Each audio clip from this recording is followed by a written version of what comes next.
नमस्कार, स्वागत है आप सभी का शेयर बाजार सबका अधिकार में। मैं हूं आपके साथ कविता थपलियाल और प्रशांत पांडे, अंश भिलवार। हम तीनों जो है इस शो में आपका स्वागत करते हैं, जहां पर शेयर बाजार से जुड़ी तमाम बारीकियों पर हम आपको समझाइश देते हैं आसान भाषा में। एक धुआंधार सेशन होने वाला है अगले आधे घंटे, जहां पे लाइव कॉलर्स जुड़ेंगे और एक्सपर्ट उनके सवालों के जवाब देंगे। लेकिन उससे पहले आला रे आला, गोविंदा आला। तो पूरे देश में कल हमने जन्माष्टमी की धूम देखी और महाराष्ट्र समेत कुछ राज्यों में हम गोविंदा की धूम देख रहे हैं। और ये देखिए, बिल्कुल हरि बोल, ये रात को जो है 12 बजे भगवान को भोग लगने के बाद जो जश्न मनाया जाता है उसकी तस्वीरें आपके सामने। ये देखिए, अभिषेक भी हो रहा है। जिस तरह से एस्कॉन में पूजा अर्चना होती है रात को 12 बजे जब भगवान का जन्म हो जाता है। अच्छा, क्या आप लोगों ने खीरा चढ़ाया था? बिल्कुल बिल्कुल। खीरा चढ़ा था। सबसे बड़ी बात कि अर्ली मॉर्निंग आना है, लेकिन पूरा ये था कि भाई पहले आपको भगवान का जन्म कराना है। बिल्कुल, तो जन्म कराना है। हाँ। पहले से ही मतलब मेरी तो पूरी बिल्डिंग ऐसा लग रहा था कि कृष्णमय हो रखी है ना, पूरे गाने बज रहे हैं। हाँ। जयकारे से गूंज रही थी और अलग अलग। और आज उतना ही ट्रैफिक हमें रास्ते में मिला, कम से कम मुझे तो मिला है, बिकॉज सब जगह गोविंदा ही गोविंदा घूम रहे हैं और मटकी फोड़ रहे हैं। आप दोनों की यादगार क्या है गोविंदा की? मेरी यादगार ये है कि मैं गोविंदा ऊपर पानी खूब डालती थी ताकि वो फिसले। नहीं, मुझे तो याद है कि जब मैं पहली दफा मुंबई आया था तो मेरी मेमोरीज बस ये थी कि मैंने फिल्मों में देखा था। हाँ। कि ऐसा कुछ होता है। अच्छा। और मुझे लगता था ऐसा कुछ ये सब फिल्मों में ही दिखाते हैं। हाँ, लेकिन जब मैं पहली बार मुंबई के दादर में मैंने देखा कि बिल्कुल। और मतलब ऐसा लगा कि वाकई इसकी कितनी तैयारी, कितना रिहर्सल ये लोग करते होंगे। और सबसे बड़ी बात कि महिला गोविंदाओं की टोली अलग होती है। बिल्कुल शुरू हो गई है। आप अंश, आपकी? मेरा तो ये था, दो था एक्चुअली। एक ये था कि एक बार मैं गिर गया था। अच्छा। तो उसके बाद से फिर मैंने चढ़ना छोड़ दिया था। दूसरा ये था, जब भी टूटता था मैं भाग के चाहता था वो टुकड़ा लेने के लिए। अरे अच्छा, हांडी का टुकड़ा। चलिए, तो ये यादगार। और उसी के साथ साथ कुछ देर में हम आपके टीवी स्क्रीन पर विजुअल्स भी लेकर आएंगे, जहां पर जहां गोविंदा बनाया जा रहा है, मटकियां फोड़ी जा रही हैं, किस तरह का उत्साह है। और मेरे ख्याल से शाम तक तो ऐसे बहुत बड़ी बड़ी जो गोविंदाओं की टोलियां होती हैं वो बड़े बड़े प्राइजेस भी जीतती हैं। ये पूरा जो सफर रहता है उनका, ये दादर से शुरू होता है और थाने में जाकर इसको एक मुकाम मिलता है। और वहां पे जो होता है ना, थाने में जो दही हांडी और उसकी प्राइजेस, वो बड़े सेलिब्रिटीज भी हम थाने का शायद हाइट भी सबसे ज्यादा वो लास्ट होता है, वहीं पे शाम तक होते होते ये सारी चीजें। बिल्कुल। लेकिन अपना ध्यान रख के भैया गोविंदा खेलिएगा। आप सभी गोविंदा को हमारी यही गुजारिश है। तो चलिए, लेकिन शो का हम आगाज करते हैं और सवाल पूछने का एक तरीका जो कि थोड़ा सा अलग है इस शो में, आपको एक बार बता देते हैं। देखिए, QR कोड भी आपके स्क्रीन पे फ्लैश हो रहा है, तो इसे झटपट आप एक स्कैन कर लीजिए और व्हाट्सएप नंबर से आप जुड़ जाएंगे स्कैन करते ही, और वहां पर अपने सवाल छोड़ दीजिए। आपके सवालों को हम शो में शामिल करेंगे। सवाल एक शेयर से जुड़ा हुआ हो सकता है, अगर आप चाहें तो शेयर बाजार में प्रवेश कर रहे हो, या किसी निवेश का नजरिया अगर आपका हो, जो भी आपके सवाल हैं भेज दीजिए। आसान भाषा में आपको जवाब दिलवा देंगे, सलाह दिलवा देंगे हमारे एक्सपर्ट से। एक्सपर्ट के तौर पे हमारे साथ खास मेहमान भी जुड़ गए हैं। हमारे साथ Kunal Parar, vice president technical research choice equity broking, और साथ ही Laxmikant Shukla, technical analyst institutional research yes securities. आप दोनों का स्वागत है इस खास पेशकश में। और दर्शक भी हमारे साथ तैयार हैं अपने सवालों के साथ। मनोज कुमार साहब हरियाणा से मेरे साथ फोन लाइन पर हैं। सर नमस्कार, कैसे हैं?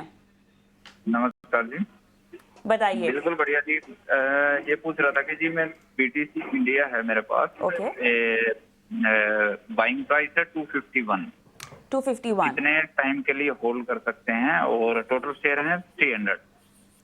ऑलराइट, तो मुझे आप ये बताइएगा कि आपने कितना नजरिया रखना है इसका? नियर टर्म आउटलुक ही चाहते हैं आप? नहीं, इसका मैं 10% का प्रॉफिट। ऑलराइट, चलिए, फिलहाल तो आप काफ़ी ज़्यादा घाटे में हैं, लेकिन बाइंग प्राइस से 10% मुनाफा अगर मिल जाए तो आप उसमें खुश हैं। कुणाल, आपके पास में आऊँगी क्योंकि टेक्निकल चार्ट्स पे मैं थोड़ा सा एक नियर टर्म आउटलुक चाहती हूँ। काफ़ी ज़्यादा घाटे में है PTC इंडिया में। 211 पे है और उनकी खरीदारी 251 पे है, 300 क्वांटिटी है। मेरा मानना है कि फिलहाल इसको होल्ड करके चलना चाहिए। स्टॉक एक अच्छा खासा सपोर्ट ले रहा है और मैं यहाँ पे उनके एवरेज करके चलने की भी सलाह दूंगा ना। अभी बच गए हैं 11 बजे मैं कहूंगा कि 12 बजे अगर स्टॉक 212 या 213 ब्रेक करता है, थोड़ा सा इसमें अटेंशन चाहिए। अगर 12 बजे के बाद अगर 213 अगर ये स्टॉक ब्रेक करता है, तो मैं कहूंगा कि यहाँ पे आप एवरेज करके चलिए। लोअर लेवल पे आप 200 का यहाँ पे स्ट्रिक्ट एसएल मीटिंग कीजिए, क्योंकि स्टॉक में जान है और स्टॉक अच्छे खासी लेवल दिखा सकता है। ऊपरी लेवल पे सबसे पहला टारगेट होगा 222 का, और 222 जैसे ही ब्रेक होगा, ये हमें 235 से लेके 250 तक के भी लेवल दिखाने के लिए रेडी है। तो यस, यहाँ इसके बेस पे आप अपनी एवरेज भी नीचे ला सकते हो और अच्छा खासा गेन भी आपको हो सकता है। खरीदारी करके चलने की सलाह है। 12 बजे के बाद 212-13 के ऊपर स्टॉक जाता है तो 200 के स्ट्रिक्ट एसएल के साथ। जी बिल्कुल, 200 के स्ट्रिक्ट एसएल के साथ आप पीटीसी इंडिया में रख सकते हैं। इसी के साथ अपने अगले कॉलर के साथ जुड़ जाते हैं। तो पंजाब से करण जी हमारे साथ शामिल है। करण जी, गुड मॉर्निंग, बताएं। सर, मेरे पास डिलीवरी के 100 शेयर है 420 के भाव से। जी बिल्कुल, और आपका नजरिया क्या है? ये मेरा 6 महीने से 1 मंथ का है। 1 महीने का नजरिया आप बता रहे हैं? नहीं, 6 मंथ का है। 6 महीने का, ठीक है। लक्ष्मीकांत जी, आपके पास आना चाहूँगा। डिलीवरी पर इनकी खरीदारी है।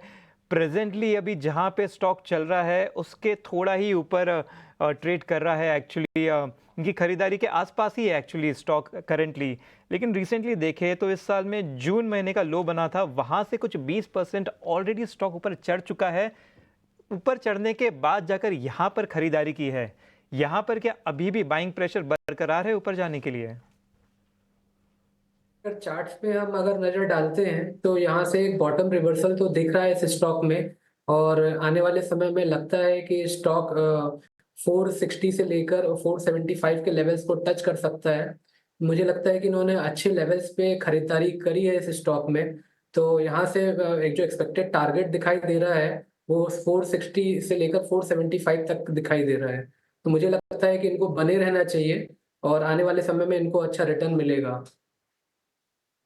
रहने की आपको सलाह। डिलीवरी में आने वाले वक्त में अच्छा रिटर्न आपको मिलने के संकेत। विश्वजीत जी को जोड़ते हैं, रायगढ़ से हमारे साथ इस वक्त बने हुए हैं। विश्वजीत जी नमस्कार, पूछिए किस स्टॉक पे आपका सवाल है। नमस्कार, विश्वजीत पानी बोल रहा हूँ। जी जी। मेरा सवाल ये है कि जो एवरेजिंग है 796 है। केपीआईटी टेक ना? हाँ, केपीआईटी टेक।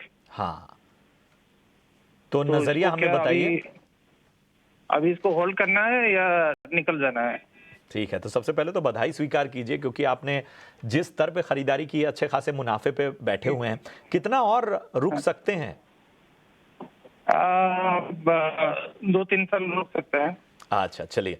तो ये एक ऐसे इन्वेस्टर हैं जिनका पेशेंस साफ तौर पर आप देख सकते हैं। 796 के लेवल से इन्होंने यहाँ पर बने हुए हैं और अभी भी 2 से 3 साल का नजरिया लेकर चले हैं। कुणाल, बताइए केपीआईटी टेक का आपको क्या लग रहा है?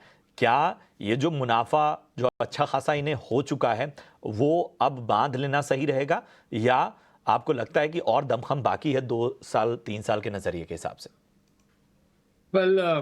फिलहाल केपीआईटी 1840 के अराउंड है और 800 के अराउंड की उनकी खरीदारी है। बहुत ही बढ़िया लेवल पे उन्होंने खरीदारी की है। मेरा मानना है कि एक बार पार्शियली प्रॉफिट बुक कर लेना चाहिए, क्योंकि प्रॉफिट बुकिंग करना भी बहुत जरूरी है ये मार्केट में। एंड अगर 2 से 3 साल का नजरिया है तो आप ये स्टॉक में होल्ड करके चल सकते हैं पार्शियली पोजीशन। अब बात करते हैं मेन बात की कि आने वाला टाइम आईटी सेक्टर को लेके ही होगा। एक अच्छी खासी मोमेंटम देखने को मिल सकती है, जिसके बेस पे ये स्टॉक तकरीबन मैं 2-3 साल के नजरिए की तो बात नहीं करूंगा, लेकिन 1 साल के अंदर की बात को तो 2400 से 2600 तक के भी लेवल दिखाने के लिए ये स्टॉक रेडी है। सो यस, आपकी जो पार्शियल पोजीशन है आप उसको होल्ड करके चल सकते हैं, लेकिन स्ट्रिक्टली बेस पे मैं कहूंगा कि पार्शियल लेवल पे प्रॉफिट बुकिंग करके भी चलिए आप यहाँ पे। आगे बढ़ते हैं और अगले दर्शक संतोष कुमार साहब मेरे साथ फोन लाइन पर हैं। नमस्कार, कहाँ से बोल रहे हैं सर? नमस्कार मैडम, मैं रायपुर से बोल रहा हूँ। बताइए सर, किस टॉप पे सवाल पूछना चाहते हैं? हिंदुस्तान जिंक है 608 पे 250 शेयर है। 1 साल का नजरिया चाहिए, कहाँ तक जा सकता है? चलिए, 1 साल का नजरिया आपने बना रखा है ना? ओके। शुक्ला जी आपके पास आऊंगी। देखिए, पिछले 1 महीने में स्टॉक ने ऑलमोस्ट 651 का प्राइस टच किया है और वहां से फिर नीचे नीचे आया है। 608 की इनकी बाइंग है और साल भर का नज़रिया भी बता रही हैं। अब जिस तरह से हम देख रहे हैं कमोडिटी प्राइसेस अगर हम दें तो काफ़ी उतार चढ़ाव आने की तो संभावना होगी, यहाँ पे दिखाई दे रही है। क्या इतना रुकना चाहिए या मीडियम टर्म आउटलुक ले लेना चाहिए एक स्टॉप लॉस के साथ? देखिए 807 का एक हाई बनाया था इस स्टॉक ने मई में, और वहां से फिर हमें सीधी गिरावट देखने को मिली है।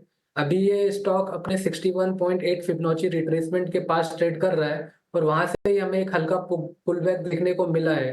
तो मुझे लगता है कि अगर एक शॉर्ट टर्म के लिए इनको एक स्टॉप लॉस लेकर चलना चाहिए, जो कि नजर आ रहा है हमें 485 के आसपास, और यहाँ इसी के आसपास 61.8 रिट्रेसमेंट भी है। सो मुझे लगता है कि अगर ये होल्ड करके रखता है इस रिट्रेसमेंट को, तो यहाँ से एक पुल बैक मूव दिखाई दे रहा है जो कि इस स्टॉक को 600 के लेवल्स को टच कर सकता है।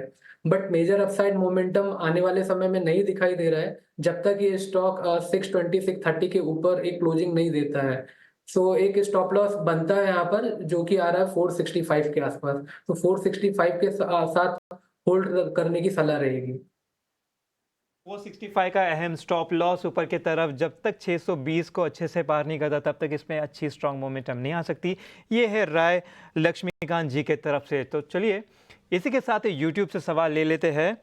कुणाल जी आपके पास आना चाहूँगा इस सवाल के लिए। अनुराग जी का सवाल है, IDFC फर्स्ट बैंक में ये शेयर होल्ड कर रहे हैं 75 के रेट से। अगर हम चार्ट पे भी देखें तो स्टॉक ऑलमोस्ट वहां पर ही ट्रेड करता हुआ नजर आ रहा है। रीसेंट लो से देखें तो 6-7% ऊपर ऑलरेडी आ चुका है। इनका सवाल ये है कि टारगेट कहां रखा जाए, लेकिन टारगेट के साथ साथ स्टॉप लॉस भी बता दीजिए, क्योंकि ऊपर की तरफ एग्जिट इंपॉर्टेंट है लेकिन नीचे की तरफ भी एक स्टॉप लॉस पता रहना चाहिए हमें। मेरा मानना है कि IDFC फर्स्ट बैंक में 75 के अराउंड की जो खरीदी है उनको आप होल्ड करके चलिए। 70 का स्ट्रिक्ट एसएल मेंटेन करिए। 70 ऊपरी लेवल की बात करते हैं तो 77 एक रेजिस्टेंस है जिसका ब्रेक होने का चांसेस है। वैसे 77 जैसे ही ब्रेक होगा ये वन वे डायरेक्शन में हमें ऊपर में 85, और 85 जैसे ही क्रॉस होगा हमें ऊपर में 90 तक के भी लेवल दिखा सकता है। सो व्यू अभी फिलहाल जो है वो पॉजिटिव साइड का ही है। 70 के एसएल के साथ मेंटेन करके चले। लेकिन मैं आपको ये भी बता देना चाहता हूँ कि ये जो लेवल हमने आपको बताया है एज अ टारगेट, ये लेवल आने में थोड़ा सा टाइम लग सकता है। ऐसा नहीं कि 1 महीने या 2 महीने में आ सके, हो सकता है 4-5 महीने भी लग जाए। तो आपको थोड़ा सा पेशेंस रखना पड़ेगा विद स्ट्रिक्ट एसएल ऑफ 70। ₹70 के स्टॉप लॉस के साथ थोड़ा पेशेंस दिखाते हुए आधे साल का नजरिया, लगभग 4 से 6 महीने का नजरिया रखिए तो यहां पर आपको बेहतर संकेत मिल सकते हैं। चलिए बढ़ते हैं आगे। देवेंद्र वर्मा का सवाल लेते हैं। देवेंद्र जी हमारे साथ इस वक्त फोन लाइन पर जुड़े हुए हैं। देवेंद्र जी कहां से बात कर रहे हैं? नमस्कार। नमस्ते सर जी, मैं रावतचंद सोनभद्र से बात कर रहा हूँ सर जी। अरे वाह, बताइए क्या आपकी मदद की जाए, किस स्टॉक पे आपका सवाल है? सर जी हमने बजाज फिनसेवर 19 शेयर लिया हुआ है 1566। क्या बात है। तो हमें ये बताइए कि कितना समय और दे सकते हैं आप? 1 साल सर जी, 2 साल से इंतजार कर रहे थे। बजाज फिनसर्व इन्होंने 1566 के स्तर पे लिया हुआ है और फिलहाल इनके भाव से ऊपर है, लेकिन जितना समय इन्होंने दिया है उस हिसाब से रिवॉर्ड नहीं मिल रहा है। कुणाल मैं आपके पास आना चाहूंगा, बताइए क्या राय होगी बजाज फिनसर्व पे? लगातार एक बेचैनी है इनके अंदर। 1566 के स्तर पे इन्होंने तब से यहाँ पर बने हुए हैं। वेल रिवॉर्ड नहीं मिला है क्योंकि आई थिंक थोड़े लंबे टाइम से इन्होंने इसको होल्ड करके रखा है। तो मैं मानूंगा कि चलो अभी रिवॉर्ड देने का टाइम आ ही गया है। आप इसको होल्ड करके रखिए। 1685 है, 1566 के अराउंड की आपकी खरीदारी है। ऑलरेडी आपको 100 रुपए के मोमेंटम पे यहाँ पे देखने को मिल रहा है, लेकिन मैं बोलूंगा जिसको आप होल्ड करके रखिए। अगर इतना वेट किया तो थोड़ा सा और वेट कर लीजिए। ऊपरी लेवल पे ये स्टॉक हमें जो लेवल दिखाएगा और दिखा सकता है वो लेवल है 1700, पहला लेवल 1700 जैसे ही ब्रेक होगा प्रशांत जी ये स्टॉक वन वे डायरेक्शन में हमें 1850 तक के भी लेवल दिखा सकता है। अल्टीमेट टारगेट हमें यहाँ पे 2100 तक के भी देखने को मिल सकते हैं। तो व्यू मेरा पॉजिटिव साइड का है। अगर उन्होंने इतना वेट किया तो थोड़ा सा और वेट कर लीजिए ताकि आपको और बेटर रिटर्न ये स्टॉक में मिल सके। टोटली होल्ड करके चलने की सलाह रहेगी मेरी। होल्ड करने की आपको यहां पर सलाह मिलती हुई, जितना अब तक इंतजार किया थोड़ा और इंतजार कर लीजिए, बेहतर आपको रिवॉर्ड यहाँ पर मिलेगा। बहरहाल यहाँ रुके से अखिलेश हैं फोन लाइन पर। नमस्कार मैम, मेरा सवाल जो है वो है हिंदुस्तान कंस्ट्रक्शन कंपनी पे। मेरे पास 16,000 शेयर है मैम। ऑन एन एवरेज मेरा 45 का खरीद है 45। और शॉर्ट टर्म व्यू देख रहा हूँ मैम मैं इसमें। एक बार जो ये 57 से फिर से फॉल हुआ है, नीचे आया है, तो मैं पूछना चाह रहा हूँ मैम कि अभी शॉर्ट टर्म व्यू क्या रहेगा इस पे। जी मैम। चलिए, बहुत बढ़िया। आई थिंक काफ़ी अच्छी बाइंग प्राइस है, आपने एवरेज किया है 41 पर। कुणाल, शॉर्ट टर्म क्या कहेंगे? व्यू पॉजिटिव साइड का ही है फिलहाल। एंड अगर देखने जाए तो तकरीबन 47 के अराउंड स्टॉक ट्रेड कर रहा है, लेकिन मैं कहूँगा कि आपको एक एसएल मेंटेन करना चाहिए। 40 to 50 का आप एक बार एसएल मेंटेन करिए। अभी अगर मैं शॉर्ट टर्म की बात करूँ तो ये स्टॉक आपको वापस ऊपरी लेवल पे अगर देखने जाए तो 52 से 58 तक का लेवल दिखा सकता है। जैसे ये 58 का लेवल ब्रेक करेगा, वन वे हमें ये 66 तक के भी लेवल दिखाने के लिए रेडी हो जाएगा। तो इसको आप होल्ड करके चल सकते हो विद स्ट्रिक्ट एसएल ऑफ 42.50। सलाह कुणाल जी की तरफ से स्ट्रिक्ट स्टॉप लॉस भी आपको दे दिया गया है। इसी के साथ व्हाट्सएप पर भी हमें कई सवाल आ रहे हैं, तो वहां से भी ले लेते हैं। तो पटना से संजय जी का सवाल है। कुणाल जी, आपके पास ही आना चाहूंगा इस सवाल के लिए। कॉनकॉर पे इनकी खरीदारी है, भाव देखे तो 995 पर है, 200 शेयर होल्ड कर रहे हैं। करेंटली प्राइस देखे तो उसके आसपास ही ट्रेड करता हुआ नजर आया है। इस साल जून महीने में इसका कुछ टॉप बना था, उसके बाद से काफी अच्छे से नीचे गिरावट आई है 15% की। तो यहाँ पर क्या ये कंटिन्यूस नीचे सेलिंग और होती हुई जा सकती है, या ये अच्छा रेट है जहाँ पे इनकी खरीदारी है अब? मैं ये तो नहीं बोलूंगा कि अच्छा रेट है जहाँ पे उनकी खरीदारी है, लेकिन मैं इतना जरूर बोलूंगा कि होल्ड करके रखिए एक बार। वीकली चार्ट पे देखने जाए तो स्टॉक एक अच्छे खासे स्ट्रॉन्ग सपोर्ट के साथ ट्रेड कर रहा है और अच्छी खासी मोमेंटम आने वाले दिनों में देखने को मिल सकता है। ऊपरी लेवल की बात करें तो पहला टारगेट जो हमें देखने को मिल सकता है 1025 से 1025 जैसे ही क्रॉस होगा, हमें 1080 तक के भी लेवल ये स्टॉक में देखने को मिल सकते हैं। सो व्यू मेरा पॉजिटिव साइड का ही है। नाउ एक स्ट्रिक्ट एसएल यहाँ पे मेंटेन करना ही पड़ेगा, जिस हिसाब से वॉलेटिलिटी मार्केट में हमें देखने को मिल रही है। 940 का आप यहाँ पे स्ट्रिक्ट एसएल मेंटेन करके रखिए। अच्छे खासे लेवल ऊपरी लेवल पे हमें देखने को मिल सकते हैं। तो यहाँ पर व्यू जो है वो कॉनकॉर पर पॉजिटिव बने रहने की सलाह। हमारे साथ महाराष्ट्र से संदीप साहब जुड़े हुए हैं। संदीप जी नमस्कार, पूछिए कि स्टॉक पे है आपका सवाल। सर, मेरा NIIT के शेयर मैंने 60 शेयर खरीदे थे, तो अभी तो 106 के खरीदे थे। 106 पे ना? तो हाँ, 106 पे। चलिए, तो बीच में मैंने एवरेज किया था, उसके बाद वो 106 हो गए। ठीक है। अभी क्या करना चाहिए अभी? बिल्कुल, तो पहले तो आपको बधाई देनी होगी, क्योंकि आपके शेयर खरीदने और सवाल पूछने की टाइमिंग इतनी शानदार है कि पूरा भरपूर एक्शन जो है वो पिछले 2 दिनों में हमें देखने को मिला है NIIT लिमिटेड में। कल भी हमने सर्किट देखा था 20% का, 2 दिनों में 30% ये स्टॉक चल चुका है। आज भी देखिए लगभग 17.5% की तेजी हम देख रहे हैं। लक्ष्मीकांत जी, मैं आपके पास आना चाहूँगा। फ्राइडे को खबर आई थी दिवानी साहब की इन्वेस्टमेंट की इसमें, और उसके बाद से हमने देखा कि किस तरह से ये स्टॉक पिछले 2 दिनों में, खासतौर पे हफ्ते के शुरुआती दिन तो इसने सर्किट भी लगाया और पिछले 2 दिनों में 30% चल चुका है। क्या राय होगी इनको, क्या मुनाफा बांध लिया जाए? तो जी हाँ, यहाँ पर 3 दिनों से गैप अप ओपनिंग देखने को मिल रही है और आज भी ये 17% स्टॉक ऊपर है और मुझे लगता है इन्होंने बहुत अच्छे लेवल से इसको बाइंग किया है। सो आने वाले समय में भी ये स्टॉक लग रहा है कि 200 के लेवल्स को भी टच कर सकता है। सो एक ट्रेलिंग स्टॉप लॉस लेकर चलना चाहिए जो कि 163 के आसपास आ रहा है। सो मुझे लगता है कि एक बार ये स्टॉक इस लेवल को होल्ड करता है तो यहाँ से ये स्टॉक 200 के लेवल को भी टच कर सकता है। तो आने वाले समय भी मोमेंटम बना रहेगा, लेकिन मार्केट की वोलेटिलिटी को देखते हुए हमें अपने प्रॉफिट के लिए स्टॉक्स में ट्रेलिंग करते रहना चाहिए। तो इसीलिए मैं एक इमीडिएट सपोर्ट जो मेरे को दिखाई दे रहा है 163 के आसपास, उसको लगाने की सलाह दूंगा। बिल्कुल, तो ये है एम लेवल्स लक्ष्मीकांत जी के तरफ से। इसी के साथ हमें अगले दर्शक के साथ जुड़ जाते हैं। दिल्ली से संजीव जी हमारे साथ शामिल है। संजीव जी बताएं। हेलो जी संजीव जी बताएं। नमस्कार सर। हाँ, मेरे पास सर बजाज फाइनेंस है जो कि मैं लॉन्ग टाइम मेरे ख्याल से 6 महीने से मेरे पास है जी बिल्कुल। और लगातार गिरावट है, अभी भी 5% में गिरावट में हूँ। 7,125 रुपए की मेरी बाइंग कॉस्ट है। मैं ये जानना चाहता हूँ कि ये अब मैं बराबर पे भी करवाऊंगा और क्या मैं इसको होल्ड तो वैसे मैं साल भर भी कर सकता हूँ, क्या मैं इसमें प्रॉफिट में आऊंगा, क्योंकि ये शेयर तो चलता ही नहीं है। जी बिल्कुल। कुणाल जी आपके पास आना चाहूंगा इस सवाल के लिए। यहाँ पे देखें तो इनकी खरीदारी से स्टॉक अब कुछ 7% या 6% नीचे आता हुआ नजर आ रहा है। एक्चुअली पूरे साल भर हम देखें ना तो ये 735060 का जो लेवल है वहां से कई बार स्टॉक ने स्ट्रॉन्ग सेलिंग प्रेशर झेला है और नीचे आता रहा है। यहाँ से इनका सवाल है कि ये चलता नहीं है तो ये कब तक चल सकता है और कहाँ तक जा सकता है? वेल संजीव जी, सबसे पहले आपको जन्माष्टमी की बहुत बहुत बधाई। 6785 के अराउंड आपकी खरीदारी है एंड सॉरी 6785 के अराउंड स्टॉक ट्रेड कर रहा है और आपकी खरीदारी 7125 के अराउंड है।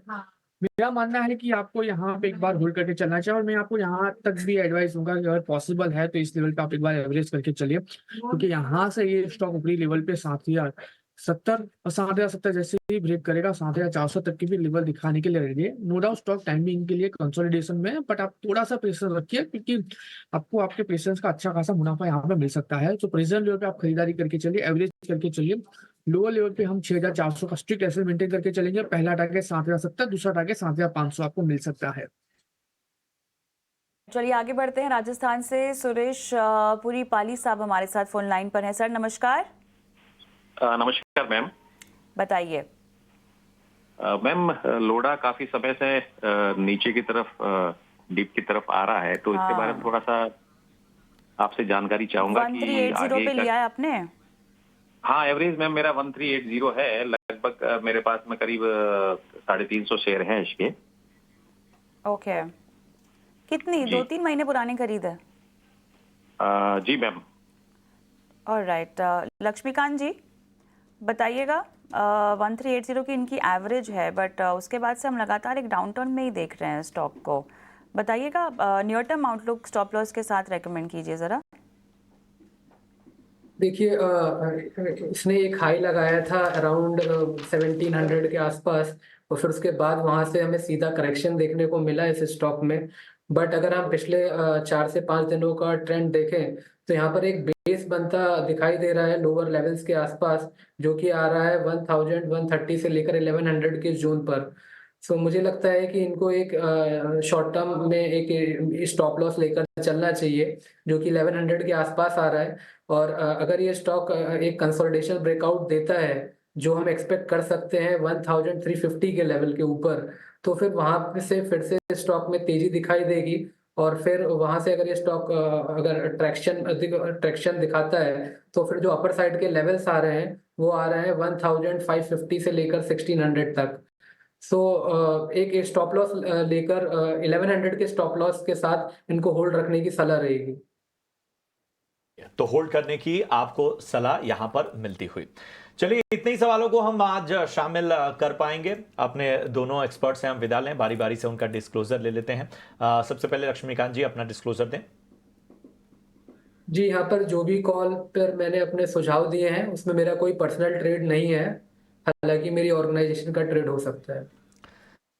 कुणाल जी अपना डिस्क्लोजर देते जाएं।